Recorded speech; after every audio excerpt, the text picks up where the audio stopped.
Hello, welcome to the Microsoft Excel training.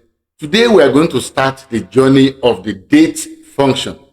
And particularly today we are going to look at the DATE, date function. Yes, as in date function. Join me in the class as we look at the date function.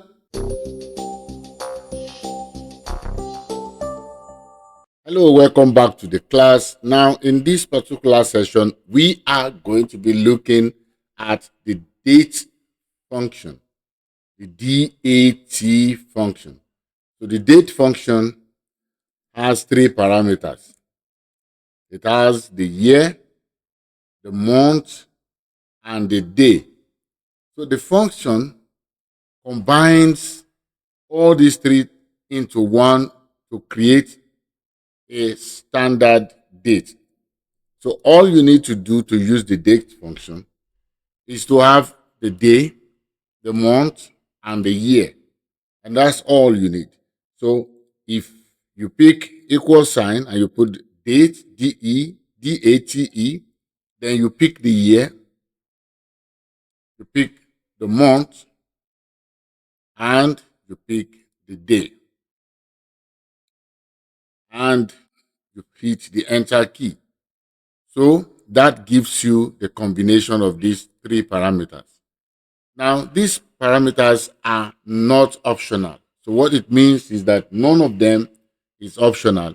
You have to provide the three to create a standard date function. This date function is quite useful in a worksheet where you have dates split and you're trying to bring this date this date text together to form a standard date. So, like you can see, we now have a standard date. So, we have the date function that has given us a standard date, combining the year, the month, and the day. So, now you'll notice that even though in the function is the year that comes first, followed by the month and by the day. But your output seems to look different. My output here seems to have the month first, the day after, and the year, finalizing it. And that is because of the system's date format. So it will always work. Your result will always come out based on your computer system date format. So take note of that. It will always be based on your computer system date format. So this is the date function, a very, very good function that can help us combine the date values from day to month and the year. All right, so this is where we're going to stop on this.